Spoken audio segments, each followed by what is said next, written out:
पालकी उठाओ। भरत जी पालकी उठाने लगे और पालकी उठाकर भरत जी चलने लगे। जब भरत जी पालकी उठाकर चले तो राजा रहुगण की पालकी भरत जी ने जब उठाई, रास्ते में चींटियां थीं, कहीं मर ना जाए, भरत जी ने छलांग लगाई।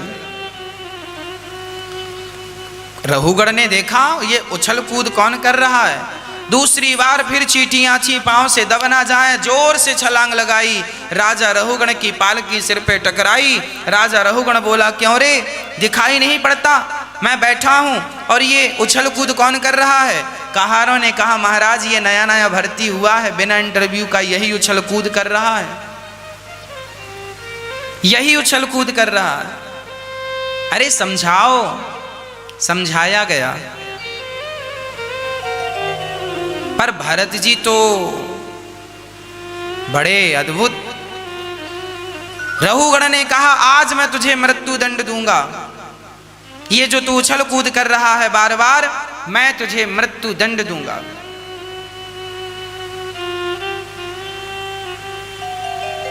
भरत जी विचार करने लगे कि ये राजा बड़ा मूर्ख है,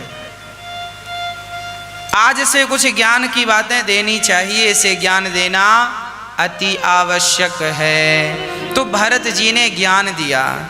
भरत जी ने कहा, त्वयोदितं व्यक्तिमविप्रलब्धं भरतो समय स्याद्यदि वीरभारः गन्तुर्यदि स्यादधिगम्य मध्वा पीवेति रासौ न विदाम प्रवादः। भरत जी ने कहा, राजन ये बताओ, आप किसे मारने की बात कर रहे हैं? आप कह रहे हैं मैं मृत्यु दंड दूंगा, किसे दोगे, शरीर को या फिर आत्मा को? आप मारोगे किसे? राजा रहुगण बोला, ये क्या बेहुदा प्रश्न है, किसे, तुम्हें मारेंगे? राजा बोला, मैं तुम्हें मारूंगा। भरत जी ने कहा, मैं कौन हूं बता दो। राजा रहुगण बोले, मुझे इस ज्ञान से कोई लेना देना नहीं, तुम कौन हो, मैं तुम्हें मार डालूंगा। भरत जी बोले, आंखें बंद कर लेने से सूर्य अस्त नहीं हो जाया करते। हाँ, प्रकाश को देखने की आदत बनाओ, प्रकाश को देखकर आंखें कब तक बंद करोगे। भरत जी ने उपदेश दिया, राजन जिसे तुम मारने की बात कर रहे हो वो तो ऑलरेडी मरा है, तुम मारोगे तो शरीर को मारोगे ना भाई, तलवार शरीर को ही तो काटेगी। तलवार शरीर को काट सकती है पर तलवार आत्मा को नहीं काट सकती। आग शरीर को जला सकती है, आत्मा को नहीं जला सकती। पानी शरीर को डुबाकर मार सकता है, आत्मा को नहीं मार सकता। और राजन तुम तलवार से मुझे मारोगे तो मेरा शरीर मरेगा, मैं शरीर नहीं हूं, मैं शरीर से परे हूं। मेरा शरीर ऑलरेडी मरा हुआ है, जड़ है। मेरा शरीर 5 चीजों से मिलकर बना है, यदि इसके अंदर आत्मा ना हो तो शरीर तो ऑलरेडी मरा है। आत्मा है इसलिए जिंदा है, आत्मा निकल जाए तो वैसे भी मरा है। और मैं आत्मा हूँ, शरीर अलग होता है भक्तों और आत्मा अलग होती है। जैसे मोबाइल सेट अलग होता है और सिम कार्ड अलग होता है, दोनों अलग अलग हैं पर हैं एक दूसरे के पूरक। उसी प्रकार शरीर अलग है, आत्मा बिल्कुल अलग है शरीर से। शरीर बार बार 5 तत्वों से बनता है और बिगड़ता है भाई। जैसे मिट्टी का घड़ा मिट्टी से बना और टूटा घड़ा तो मिट्टी का घड़ा मिट्टी में मिल गया। जैसे मिट्टी का घड़ा टूटने पर मिट्टी का घड़ा मिट्टी पे मिल जाता है, उसी प्रकार शरीर 5 तत्वों से मिलकर बना है। पृथ्वी, जल, वायु, अग्नि, आकाश, 5 तत्व जाकर 5 में मिल गए, बात खत्म। आत्मा परमात्मा का दिव्य प्रकाश है। जैसे आप दर्पण देखते हैं तो आपका प्रतिबिंब दर्पण में दिखता है, वो आपका प्रतिबिंब है। उसी प्रकार ईश्वर का प्रतिबिंब है। हमारी आत्मा ईश्वर का ही प्रतिबिंब है। इसलिए कहा गया है ईश्वर अंश जीव अविनाशी। हम ईश्वर के अंश हैं। ईश्वर के द्वारा आत्मा हमें मिली। वो चाहे तो आत्मा वापस कर लें, हम मर जाएंगे, शरीर पूरा। अरे भाई सिंपल ये समझो कि ना शरीर तुम्हारा है ना आत्मा तुम्हारी है, कुछ भी तुम्हारा नहीं है, पर मान अज्ञानवश कह रहे हो मेरा मेरा मेरा। कुछ भी नहीं है तुम्हारा और तुम्हारा अधिकार भी नहीं है किसी पर अज्ञानवश सब कह रहे हो तो क्या करा जाए, क्या करे कोई। प्रिय भक्तों, अब प्रश्न ये खड़ा हुआ महाराज जी, फिर शरीर 5 तत्वों में मिल गया, आत्मा परमात्मा से, फिर जो हमने पाप और पुण्य किया है उस पाप और पुण्य का फल कौन भोगता है? वो भोगता है हमारा सूक्ष्म शरीर। हमारा शरीर में एक शरीर और है, कौन सा? उसे कहते हैं सूक्ष्म शरीर। जब आप सोते हैं बिस्तर में तो आपका एक शरीर बिस्तर में होता है और आप सपना देखते हैं, सपने में हरिद्वार गए, सपने में काशी गए, सपने में वृंदावन आए, तो आपका शरीर तो बिस्तर पे था, पर एक शरीर और था जो सपना देख रहा था। सपने में आप हरिद्वार चले गए, सपने में काशी चले गए, तो एक शरीर बिस्तर पे सोया, एक शरीर सपना देख रहा, 2 शरीर हो गए।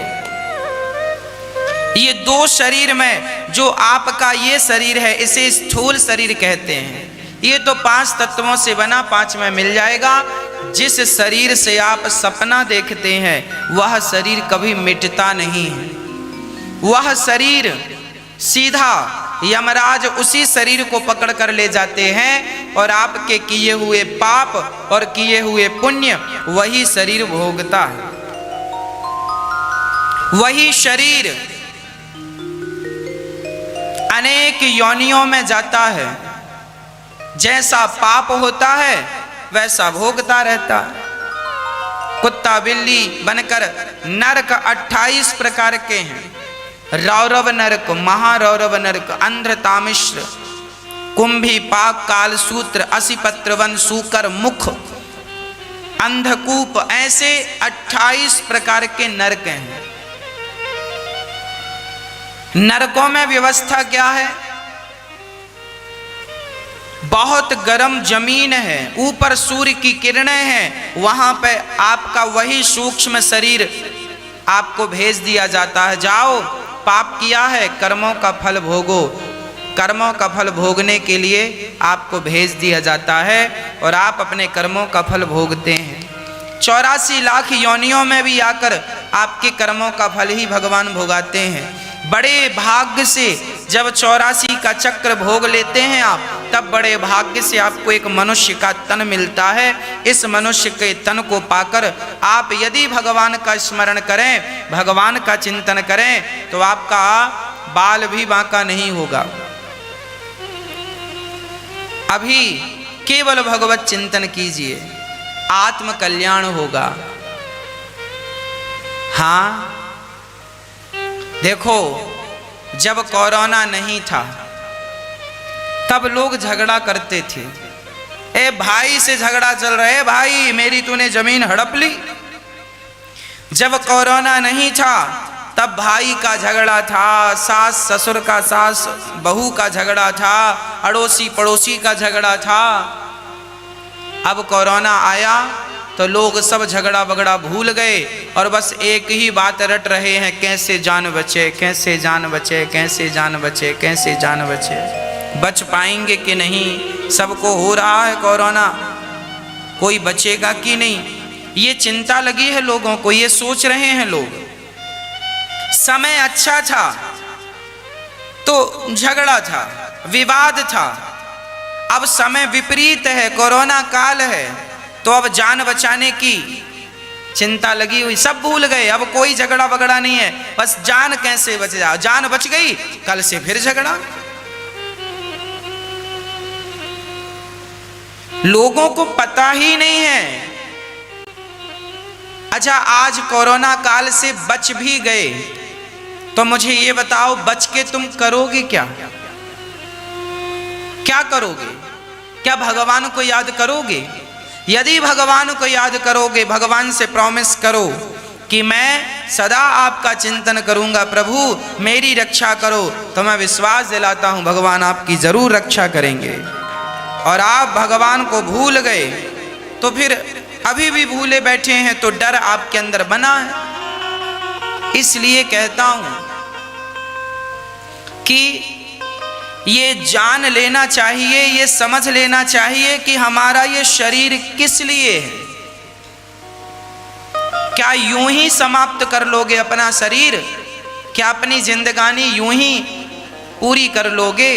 अरे मानव का तन मिला है, भगवान को प्राप्त कर लो। इस शरीर से पाया जा सकता है गोविंद को, इस शरीर से भगवान से प्रेम किया जा सकता है, इस शरीर से दान और पुण्य किया जा सकता है, इस शरीर से परोपकार किया जा सकता है। ये अवसर एक बार हाथ से निकला तो तुम्हारे तिजोरी में पैसे और बैंक में पैसे धरे के धरे रह जाएंगे।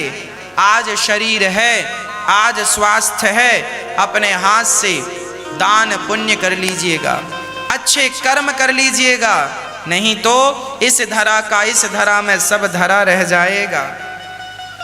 और सब बढ़िया हो जाए तो बड़े प्रेम से केवल परोपकार कीजिएगा, केवल अच्छी विचारधारा रखिएगा, अच्छी सोच रखिएगा।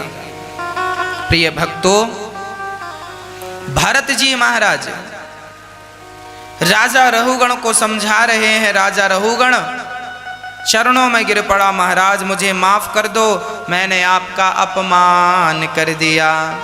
श्री भरत जी ने कहा कोई बात नहीं। अंत में भरत जी और रहुगण का कल्याण हुआ, दोनों को भगवत प्राप्ति हुई। राजा परीक्षित बहुत डर गए। राजा परीक्षित ने कहा प्रभु एक बात बताइए, क्या हम लोग भी नरक जाएंगे? अरे हम लोगों ने भी तो कोई ना कोई पाप किया ही है। हाँ, यदि पाप किया है आपने तो नरक जाना पड़ेगा। बोले परीक्षित ने कहा महाराज आप बताइए कैसे बचाव होगा? तब कहा एक उपाय है, केवल भगवान के नाम का आश्रय ले लिया जाए, भगवान की शरणागति ग्रहण कर ली जाए। एक रक्षक भगवान है, उनके सिवा कोई नहीं। जब ब्रजवासियों पर संकट आया तो उन्होंने केवल भगवान से प्रार्थना की और गोवर्धन उठाकर भगवान ने सबकी रक्षा की। सच कहें तो सबके रक्षक भगवान हैं। अधिक से अधिक अपना विश्वास, आप ये समझ लो कि आपका समय अब केवल बचा है तो भगवान के लिए बचा है। संसार के प्रपंच के लिए आपका समय पूरा हो गया। अब जितनी श्वासें हैं केवल भगवत चिंतन के लिए हैं, ये समझकर चलिए। ये समझिए कि संसार के लिए आपकी सारी श्वासें पूरी हो गईं, अब बची हुई श्वासें केवल भगवान के लिए। इसलिए उठते बैठते खाते पीते सोते जागते केवल भगवान का चिंतन, केवल भगवान का नाम, केवल नारायण। श्रीमन्नारायण चरणौ शरणं प्रपद्ये, श्रीमन्नारायण चरणौ शरणं प्रपद्ये, श्रीमन्नारायण चरणौ शरणं प्रपद्ये। श्रीमते नारायणाय नमः। श्रीमन्नारायण चरणौ शरणं प्रपद्ये, श्रीमते नारायणाय नमः। हे प्रभु, हे नारायण, श्रीमन्नारायण, हे नारायण, मैं आपकी शरण ग्रहण करता हूँ। मेरे अपराधों को क्षमा करके हे नाथ मुझे स्वीकार कीजिए। ऐसी भगवान की प्रार्थना केवल नारायण नारायण, श्री कृष्ण श्री कृष्ण श्री कृष्ण, श्री सीताराम श्री सीताराम श्री सीताराम, केवल इन्हीं नामों का आश्रय हमें ले लेना चाहिए। केवल विट्ठल विट्ठल विट्ठल, इन्हीं नामों का हमें आश्रय लेना चाहिए, यही कल्याणकारी है। हे जगन्नाथ भगवान, श्री जगन्नाथ श्री जगन्नाथ श्री जगन्नाथ श्री जगन्नाथ श्री जगन्नाथ, इन्हीं नामों का आश्रय हमें लेना चाहिए। एक बहुत बड़ा पापी था, कान्यकुब्जे ध्वजः कश्चित् दासीपतिरजामिलः नाम्ना नष्ट सदाचारो दास्याः संसर्गे दोषितः।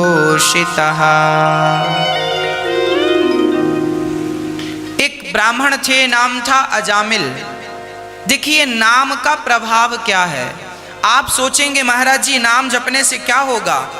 अरे नाम बहुत बड़ी छतरी है। जैसे छतरी बारिश से बचाती है, उसी प्रकार भगवान का नाम संकट से बचाता है। एक अजामिल नाम के पंडित जी थे, बड़े बढ़िया ब्राह्मण थे, पर एक वैश्या से संपर्क हो गया। उनके अंदर की वासनाएं जाग गईं। उन्होंने एक वैश्या से संबंध कर लिया, विवाह कर लिया। दास्याः संसर्ग दूषितः। एक वैश्या से संबंध होने से अजामिल का सदाचार नष्ट हो गया। प्रिय भक्तों, आप कितने भी अच्छे हों, पर आपकी संगत गलत है तो आप कैसे अच्छे होंगे। इसलिए सदा कहा गया है संगत से गुण आते हैं, संगत से गुण जाएं। लोहा जड़ा जहाज में, पानी में उतराए। संगत अच्छी होगी तो आपका स्वभाव, आपका स्वरूप अच्छा होगा। और संगत बुरी है तो फिर बुरी संगत से अच्छा परिणाम कैसे निकलेगा। सबसे बड़ी संगत किसकी? पत्नी और पति की संगत। आपका पति और आपकी पत्नी, ये भी तो एक संगत है। आपका पति कैसा है, उसकी संगत आप कर रहे हैं। आपकी पत्नी कैसी है, उसकी संगत आप कर रहे हैं। भक्त रैदास, जिनको आप रविदास कहते हैं, काशी की घटना है। भक्त रविदास थे, इतने बढ़िया जाति के मोची थे, जूता सिलते थे, पर भगवान राम का बड़ा स्नेह रखते थे। एक दिन ये अपनी घास की, इनकी एक दुकान थी, घास का छप्पर था, और ये जूता सिलते थे रविदास जी। और जूता सिलने से, पॉलिश करने से जो पैसा आता था, उसी से पैसा बचाकर अपने परिवार का, इनकी पत्नी भी थी, गृहस्थ थे, परिवार का पालन करते हुए आप ना संत सेवा करते थे। एक दिन भगवान इनके पास आए और भगवान ने साधु रूप बनाया और भगवान ने पारस मणि दे दी। रविदास सुनो, तुम साधु सेवा करते हो, ये पारस मणि ले लो। ये बहुत आनंद से जिस लोहे में घिस दोगे सोना बन जाएगा, फिर साधु सेवा करना। संत रविदास जी ने कहा, संत रैदास जी ने कहा, हे भगवान, आप साधु हैं तो पारस पत्थर लिए काहे घूम रहे हैं। हमें नहीं चाहिए आपकी पारस मणि। देखिए कितना त्याग है। आपके अंदर जितना त्याग होगा आप उतने सुखी रहेंगे, और आपके अंदर जितना लोभ होगा आप उतने दुखी रहेंगे।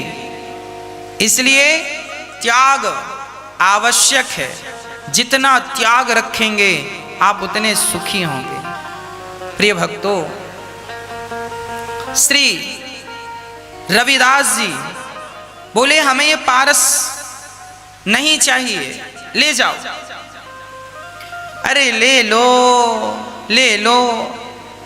जिद किया तो रैदास जी ने कहा, हमारे झोपड़ी में जहां आपका मन हो वहां रख दो। उन्होंने ऊपर खोस दिए। साल भर बाद भगवान फिर साधु रूप में आए। अरे रैदास जी, आप तो फिर जूता सिल रहे हैं, पारस मणि दी थी उसका उपयोग नहीं किया। रविदास जी ने कहा, अपने पारस कहाँ रखा था? बोले यहाँ। बोले अभी निकालो और जाओ। 1 साल तक पारस मणि उनके पास रही, पर उन्होंने उपयोग नहीं किया। वो जानते थे कि मैं मेहनत करके जो कमा रहा हूं और मेहनत से जो साधु सेवा कर रहा हूं वो ठीक है, इससे तो लोभ बढ़ता ही जाएगा। झंझट में हम भजन करने आए हैं कि लोभ करने आए हैं? साधु को यह शोभा नहीं देता।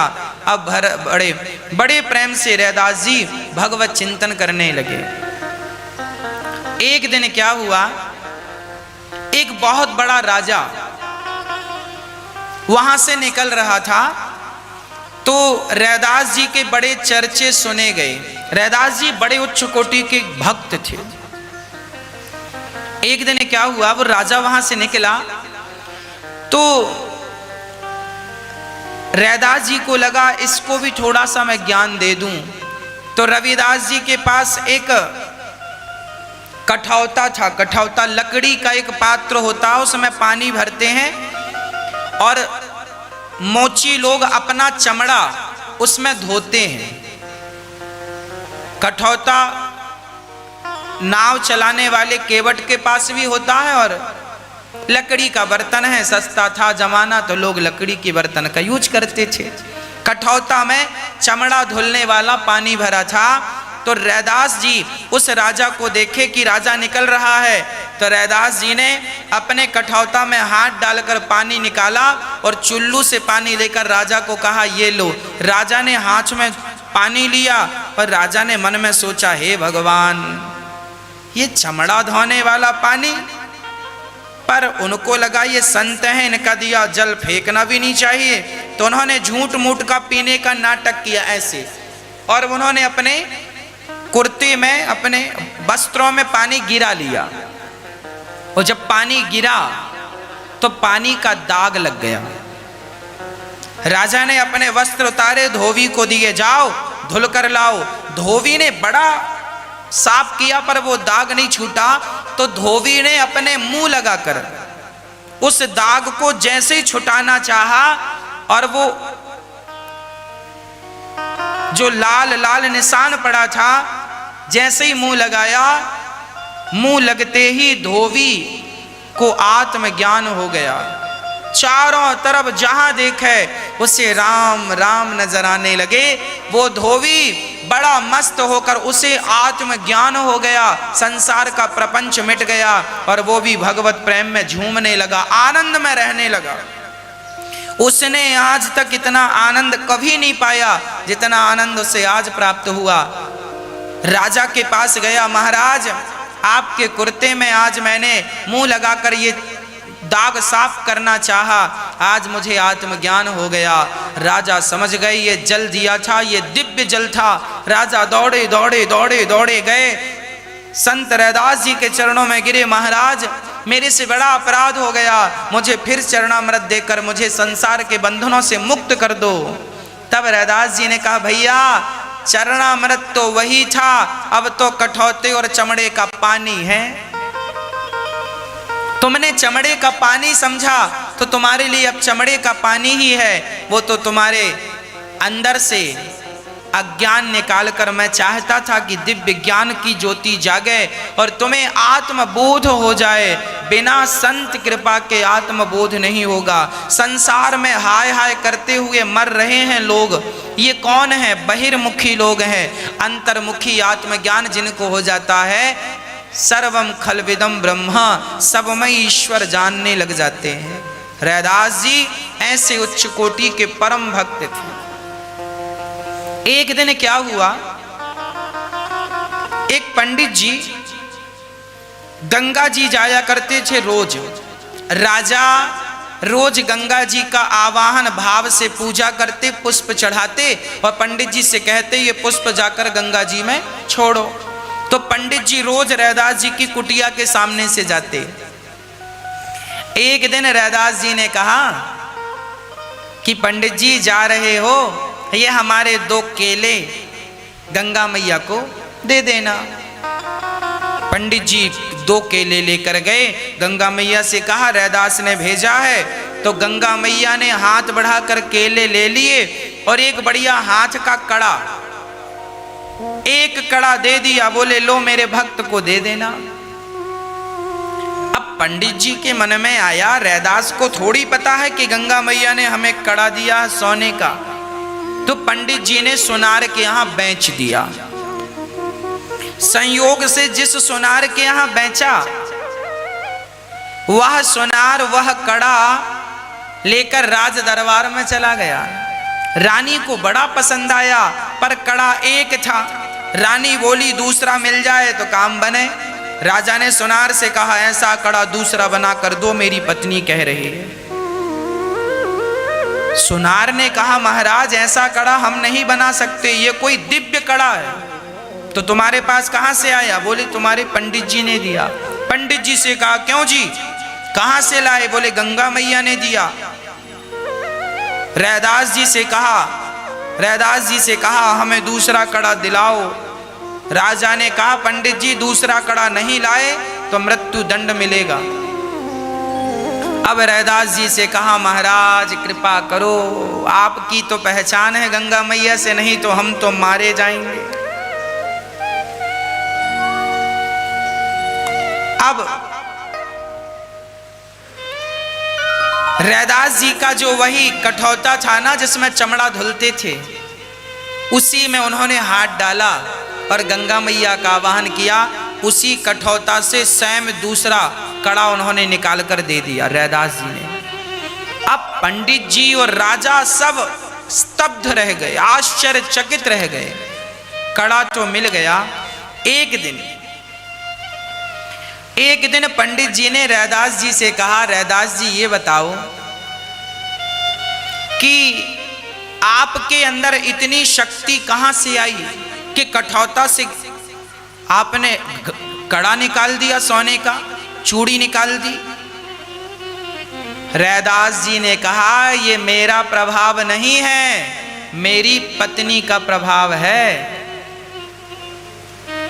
मेरी पत्नी बहुत बड़ी पतिव्रता है। अच्छा, पंडित जी बोले हम कैसे जाने कि आपकी पत्नी पतिव्रता है? बोले आप एक काम करो परीक्षा ले लो। पंडित जी बोले हम कैसे परीक्षा करें? तो पंडित जी ने कहा हम कैसे परीक्षा करें? तो रैदास जी ने कहा जाओ मेरी पत्नी से कह देना कि कल 5 किलो घी आया है, आपके पति की आज्ञा है कि जो कल 5 किलो घी आया है उसे बर्तन सहित पात्र सहित आंगन में फेंक दे। घी को मिट्टी में डाल दो, आंगन में डाल दो। पंडित जी गए, पत्नी से कहा, रैदास जी की पत्नी से कहा सुनो, रैदास जी ने कहा है कल 5 किलो घी आया है, वो आप बर्तन सहित फेंक दो। तो उनकी पत्नी ने बिना सवाल जवाब किए ढक्कन खोला, पूरा घी गिरा दिया, उड़ेल दिया आंगन में और बर्तन फेंक दिया, क्योंकि पति की आज्ञा। अब पंडित जी ने सोचा कि इनकी पत्नी तो बड़ी पतिव्रता है, जरा हम अपनी पत्नी को देखें हमारी कैसी है। उनकी भी इच्छा हुई कि हम भी अपने पत्नी का देखें हमारी पत्नी कैसी है। पंडित जी गए अपनी पत्नी के पास, सुनो कल 250 ग्राम घी लाए थे हम यजमान जी के यहां से। हाँ हाँ लाए थे।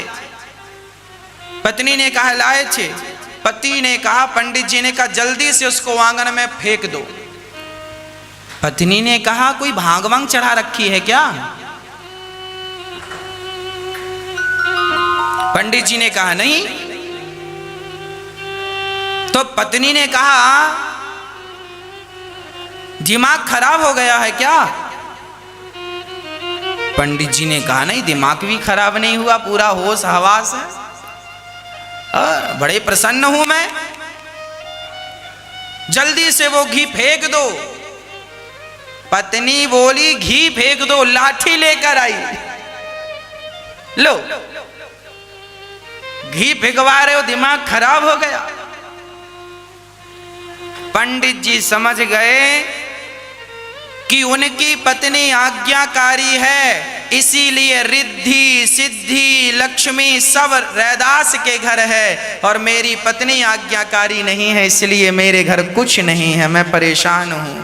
इसलिए कहता हूं पति और पत्नी की संगत अच्छी होनी चाहिए। पत्नी वही अच्छी है जो आज्ञाकारी हो,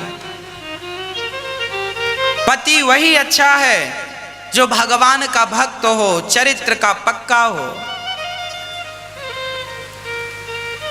जब ऐसे लोग होते हैं तब जीवन में सुख शांति आनंद की अनुभूति होती है।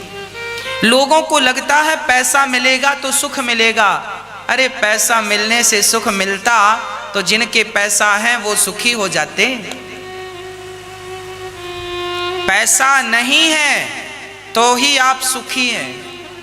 इतना ही दे भगवान के, दाल रोटी बढ़िया आनंद से चलती रहे।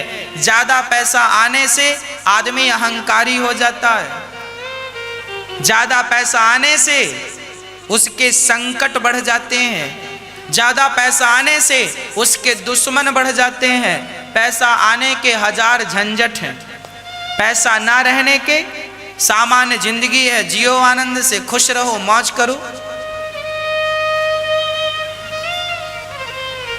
पैसा वाला व्यक्ति अकेला कहीं जा नहीं सकता, बिना पैसे वाला रात को जाए दिन को जाए कोई फर्क नहीं। ज्यादा पैसे वाला अकेला जा नहीं सकता। इसलिए जितना ईश्वर आपको देते हैं उतने में आप प्रसन्न रहें, सुखी रहें, यही सबसे बड़ा। जब आवे संतोष धन, सब धन धूरी समान, गौधन गज धन बाज धन और रतन धन खान। इसीलिए पत्नी आज्ञाकारी हो, पति बढ़िया हो, और फिर जीवन का आनंद अच्छा है। पर अब देखना, अजामिल की पत्नी वैश्या, अजामिल ठहरे पंडित जी और अजामिल की पत्नी है वैश्या। अब वैश्या की संगत करके अजामिल की बुद्धि भ्रष्ट हो गई और अजामिल पाप करने लगे, जुआ शराब सब उल्टे सीधे काम। पर संयोग देखिए, अजामिल की पत्नी का सबसे छोटा बेटा था, नाम रख दिया है नारायण। नारायण नाम रखा। अब नारायण नाम रखने से अजामिल नाम लेने लगा, नारायण नारायण नारायण। बेटा नारायण पानी लाओ, बेटा नारायण ये लाओ। जब अजामिल का समय पूरा हुआ, यमदूत आए, चलो, गले में फांसी का फंदा डाला, खींचने लगे। डर गया अजामिल और आवाज लगाई अपने बेटे को। पास में बेटा खेल रहा था, आवाज लगाई, बेटा नारायण। दूरे क्रीडन का सक्तम पुत्रम नारायणावयम प्लावितेन स्वरेणोच्चये राजुहावा कुलेन्द्रिय।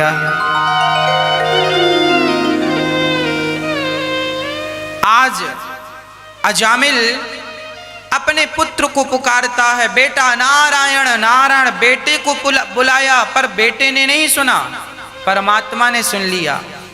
पार्षदों को भेजा, जाओ मेरे भक्त को लेकर आओ। पार्षदों ने आकर यमदूतों से कहा, चलो इसे छोड़ दो, इसने भगवान का नाम जपा है, इसलिए अब इसका उद्धार हो गया। पार्षदों से यमदूतों ने कहा, महाराज इसने जीवन भर पाप किया है और आप कह रहे हैं मुक्त हो गया, पाप किया है, सजा कब भोगेगा? बोले पाप किया था, इसके सारे पाप भगवान का नाम जपते ही समाप्त हो गए। अंत समय भगवान का नाम लिया है, अंते यामति सागति, इसका उद्धार हो गया।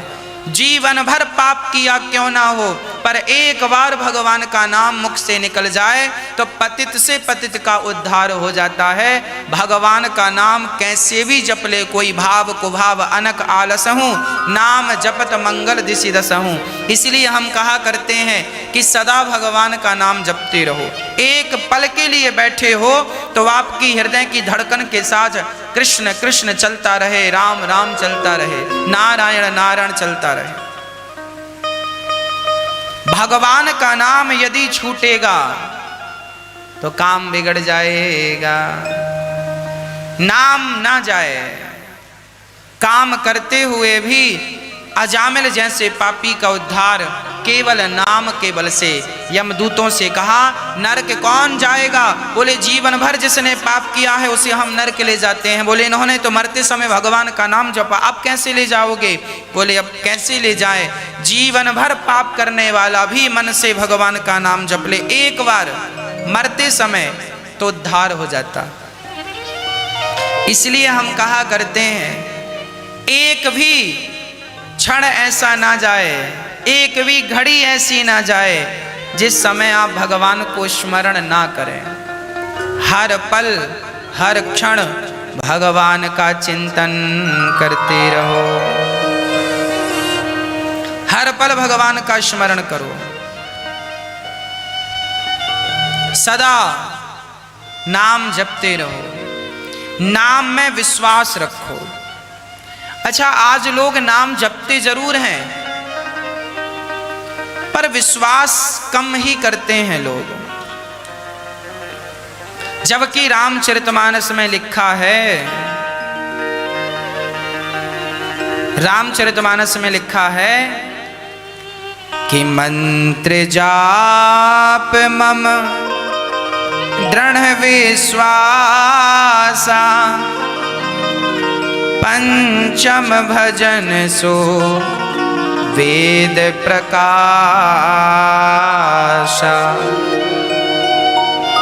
भगवान का नाम जपो पर विश्वास से जपो। यदि विश्वास है तो वो नाम कल्याण करेगा, यदि विश्वास नहीं है तो उसका कोई अर्थ नहीं। एक सज्जन हमसे बोले महाराज जी मंदिर में दो लोग बैठते हैं, एक भिखारी एक पुजारी। भिखारी बड़े दुखी हैं और पुजारी बड़े सुखी हैं, दोनों ही राम राम जपते हैं। भिखारी कहता है राम जी तेरा भला करें, 2 रुपए दे जा, 5 रुपए दे जा, 10 रुपए दे जा। भिखारी मांगता रहता है, रोता रहता है, जबकि पुजारी सदा प्रसन्न रहते हैं, बिना मांगे लोग उन्हें चढ़ावा देकर जाते हैं। तो किसी ने कहा क्या भिखारी के राम और पुजारी के राम अलग अलग हैं क्या? हमने कहा भैया पुजारी और भिखारी के राम अलग अलग नहीं हैं। तो फिर भिखारी दुखी है, पुजारी सुखी है, दोनों राम राम जपते हैं, तो राम एक की सुनते हैं और एक की नहीं सुनते हैं, ऐसा क्यों राम जी करते हैं? तब हमने कहा भैया जी बात ऐसी है, हमने कहा ये सुई लेकर जाओ और सुई के छेद से हाथी और घोड़े निकल गए हैं, दोनों से ऐसी बातें कहना। सुई लेकर गए और भिखारी से कहा भिखारी जी राम राम। भिखारी ने कहा राम राम। आज हमने सुई के छेद से हाथी घोड़ा निकलते देखे। तो भिखारी ने कहा तुम्हारा दिमाग खराब हो गया है, क्या सुई के छेद से हाथी और घोड़ा निकलेंगे? भिखारी को बिल्कुल यकीन नहीं हुआ। भिखारी बोला पागल हो गए हो। यही प्रश्न पुजारी जी से किया गया, पुजारी जी आज हमने सुई के छेद से हाथी और घोड़े निकलते देखे। पुजारी जी ने बड़ा सुंदर जवाब दिया। पुजारी जी ने कहा भैया जिस राम नाम के बल पर हनुमान जी, जिस राम नाम के बल पर एक छोटा सा बंदर समुद्र को छलांग लगा के पार कर गया, जिस परमात्मा के इतने से मुख में माँ यशोदा ने कहा मिट्टी खाई है, भगवान ने मुंह खोला तो मिट्टी तो नजर नहीं आई, इतने से मुंह में पूरा ब्रह्मांड नजर आया, जिसके इतने से मुख में ब्रह्मांड समा सकता है और जिसके नाम के बल पर बंदर छलांग लगाकर समुद्र को पार कर सकता है, उस परमात्मा ने यदि चाह लिया तो सुई के छेद से हाथी और घोड़े निकल गए। इसमें आश्चर्य क्या है? ये बात पुजारी जी ने कही। वो व्यक्ति लौटकर वापस आया। हमने कहा आपके प्रश्न का उत्तर मिला? उन्होंने कहा नहीं मिला। हमने कहा भैया पुजारी और भिखारी दोनों में इतना ही अंतर है कि आपने भिखारी से कहा कि सुई के छेद से हाथी घोड़ा निकलेगा, तो भिखारी ने कह दिया नहीं, भिखारी राम राम तो जपता है पर राम पर विश्वास बिल्कुल नहीं। जबकि पुजारी जी राम राम जपते हैं तो विश्वास के साथ जपते हैं कि भगवान जो चाहे सब कर सकते हैं। जिनके एक एक रोम में ब्रह्मांड लटक रहे हो, ब्रह्मांड लटक रहे हो, वो परमात्मा कर्तुम अकर्तुम अन्यथा कर्तुम सर्व सामर्थ्य, वो परमात्मा क्या नहीं कर सकते। इसलिए भगवान का नाम जपते हैं, पुजारी जी पर विश्वास रखते हैं, इसलिए भगवान उनको ज्यादा आनंद से रखते हैं। जितना विश्वास आपका होगा भगवान के प्रति उतना आनंद आपका बढ़ेगा। गुब्बारा, बलून, आप उसमें जितनी हवा भरते हैं वो उतना फूलता जाता है। जितनी हवा भरेंगे उतना फूलेगा। उसी प्रकार आप अपने अंदर से विश्वास की जितनी हवा भरेंगे, जितनी हवा भरेंगे, आपकी स्माइल बलून की तरह उतनी बढ़ती जाएगी, आपका आनंद बलून की तरह उतना बढ़ता जाएगा, आपके प्रसन्नता का गुब्बारा बढ़ता जाएगा, आपके आनंद का गुब्बारा बढ़ता जाएगा। कब? जब विश्वास की हवा भरेंगे तब विश्वास है ही नहीं तो आनंद मिलेगा कहां से, भगवान मिलेंगे कहां से।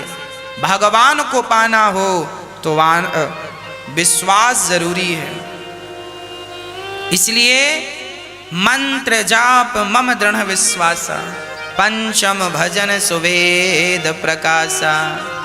विश्वास रखिए, हाँ, और भगवान से प्रार्थना करते रहिए कि हे नाथ, आप इतनी कृपा बना के रखो कि मैं सदा आपकी सेवा करता रहूं, सदा आपकी सेवा करता रहूं।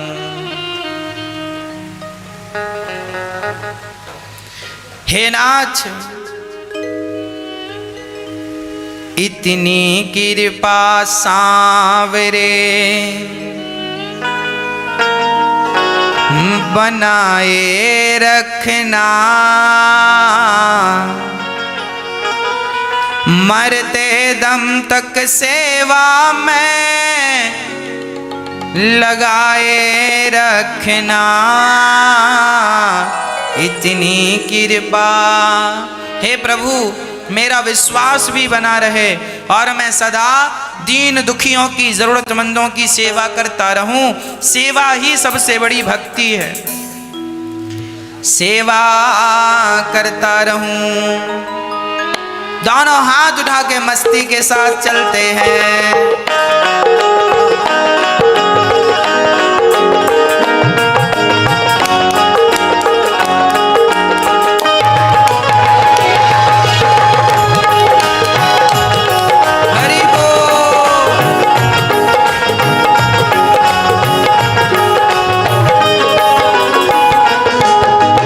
इतनी कृपा सांवरे बनाए रखना, इतनी कृपा सांवरे बनाए रखना, इतनी कृपा सांवरे बनाए रखना, इतनी कृपा सांवरे बनाए रखना। मरते दम तक सेवा में लगाए रखना, मरते दम तक सेवा में लगाए रखना।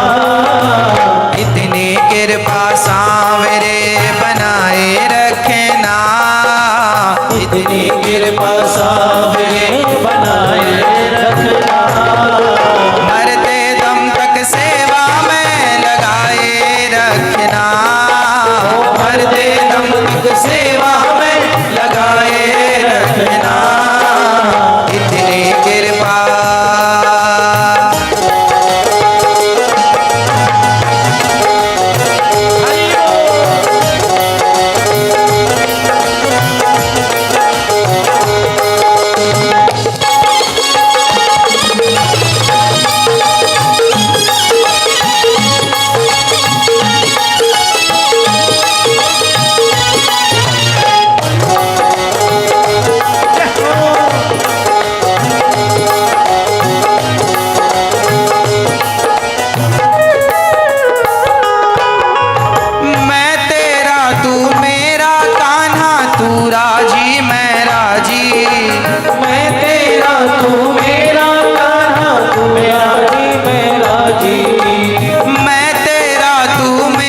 इस जीवन की बाजी। तेरे नाम पे लिख दी मैंने इस जीवन की बाजी। लाज तुम्हारे हाथ है बचाए रखना। लाज तुम्हारे हाथ है बचाए रखना। लाज तुम्हारे हाथ है बचाए रखना। लाज तुम्हारे हाथ है बचाए रखना। मरते दम तक सेवा में लगाए रखना। मरते दम तक सेवा में लगाए रखना। इतनी कृपा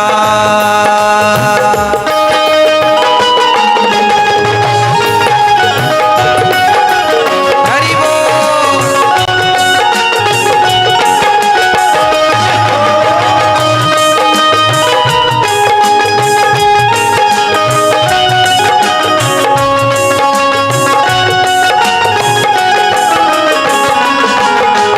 हाथ जोड़ मैं करूं प्रार्थना भूल कभी ना जाना। ओ हाथ जोड़ मैं करूं प्रार्थना भूल कभी ना जाना। तेरे दर पर बना रहे बस मेरा आना जाना। तेरे दर पर बना रहे बस मेरा आना जाना। हाथ जोड़ मैं करूं प्रार्थना भूल कभी ना जाना। हाथ जोड़ मैं करूं प्रार्थना भूल कभी ना जाना। हे नाथ हमें कभी भूल मत जाइएगा। हाथ जोड़ मैं करूं प्रार्थना भूल कभी ना जाना। तेरे दर पर बना रहे बस मेरा आना जाना। मेरा आना जाना बस मेरा आना जाना। ओ मेरा आना जाना। हाथ जोड़ मैं करूं प्रार्थना भूल कभी ना जाना। हाथ जोड़ मैं करूं प्रार्थना भूल कभी ना जाना। तेरे दर पर बना रहे बस मेरा आना जाना। तेरे दर पर बना रहे बस मेरा आना जाना। दिन पर दिन ये सिलसिला बढ़ाए रखना। दिन पर दिन ये सिलसिला बनाए रखना। मरते दम तक सेवा में लगाए रखना। मरते दम तक सेवा में लगाए रखना। इतनी कृपा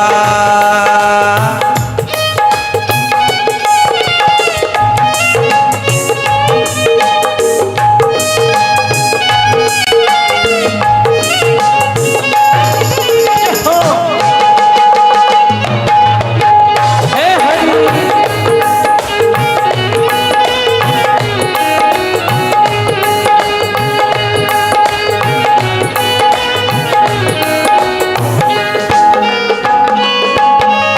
जन्म जन्म तक तेरा मेरा साथ कभी ना छूटे।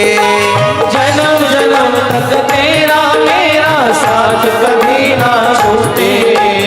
हे श्याम सुंदर जन्म जन्म तक तेरा मेरा साथ कभी ना छूटे।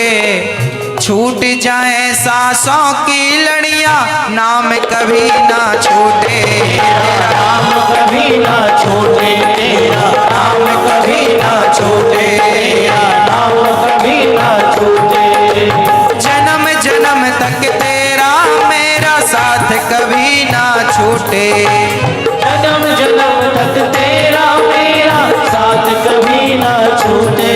ओ छूट जाए सांसों की लड़ियां नाम कभी ना छूटे। छूट जाए सांसों की लड़ियां नाम कभी ना छूटे। गोदी में अनिरुद्ध को बिठाए रखना। गोदी में अनिरुद्ध को बिठाए रखना। मरते दम तक सेवा में लगाए रखना। मरते दम तक सेवा में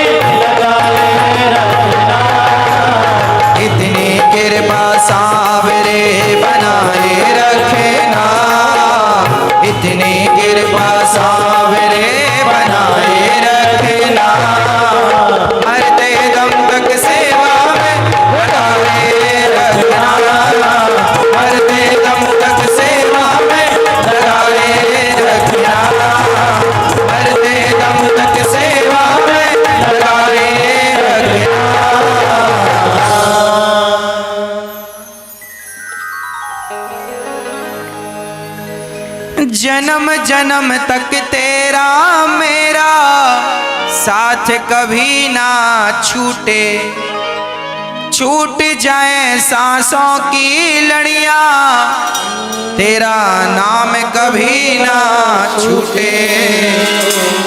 भजनों की इस भूख को बढ़ाए रखना,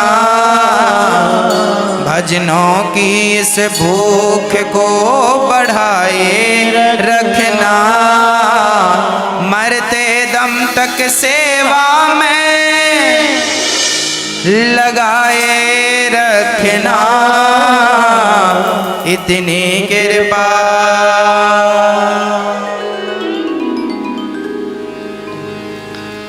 भगवान से यही प्रार्थना हम करें कि प्रभु ऐसी कृपा बनी रहे कि सदा आपकी सेवा में लगे रहें, विश्वास बना रहे, कभी हमारा विश्वास ना टूटे। हे नाथ, आप हमारे विश्वास की रक्षा कीजिए। अजामिल जैसे पतित पर भगवान ने कृपा की और नाम के बल पर उसका उद्धार हुआ। आप लोग भी अपने घर में रोज आधा घंटा 1 घंटा नित्य कीर्तन किया करो। ये जो कीर्तन करते हैं ना आप, यही आपका सबसे बड़ा धन होता है। एक राजा ने एक गुरुजी को बुलाया, गुरुजी ऐसी कथा सुनाना कि भगवान मिल जाए। गुरुजी बोले ठीक है। तारीख गुरुजी ने निश्चित की, फला तारीख से ठीक। राजा ने डिंडोरा पिटवाया, सुनो सुनो गुरुजी ऐसी कथा सुनाएंगे भगवान मिलेंगे। अब बड़ी भीड़ इकट्ठी हो गई। राजा कथा करा रहे हैं, गुरुजी कथा कर रहे हैं, मंच लगाया गया, गुरुजी बैठ गए। कथा गुरुजी ने शुरू की। राजा ने कहा गुरुजी भगवान मिल जाए, ऐसी कथा सुनाना। तब गुरुजी ने कहा हम इनको ऐसी कथा सुनाते हैं कि भगवान मिल जाए। तो गुरुजी खड़े होकर नाचने लगे और कहने लगे भगवान मिलेंगे, कहो सीताराम सीताराम सीताराम सीताराम सीताराम सीताराम सीताराम, राधे श्याम राधे श्याम राधे श्याम, सीताराम सीताराम। अब कुछ देर तक तो बड़ी श्रद्धा से राजा ने प्रजा ने कीर्तन किया, सीताराम सीताराम सीताराम सीताराम सीताराम सीताराम। पर गुरुजी ने तो जो आंख बंद की, और पूरे मंच में गुरुजी नाच रहे हैं सीताराम सीताराम। कभी नाचते नाचते इस तरफ चले जाए, कभी नाचते नाचते इस तरफ, पूरे मंच में गुरुजी नाच रहे सीताराम सीताराम सीताराम सीताराम। राजा को लगा गुरुजी से कहा था कथा सुनाओ, गुरुजी तो नाच रहे हैं। राजा को लगा हो सकता है गुरुजी मंगलाचरण कर रहे हैं। तो राजा, अब शाम को 6 बज गई, सारे श्रोता घड़ी देखने लगे, 3 घंटा सीताराम सीताराम ही कीर्तन चला। धीरे धीरे सब लोग खिसकने लगे। राजा को भी लगा जब गुरुजी कथा स्टार्ट कर देंगे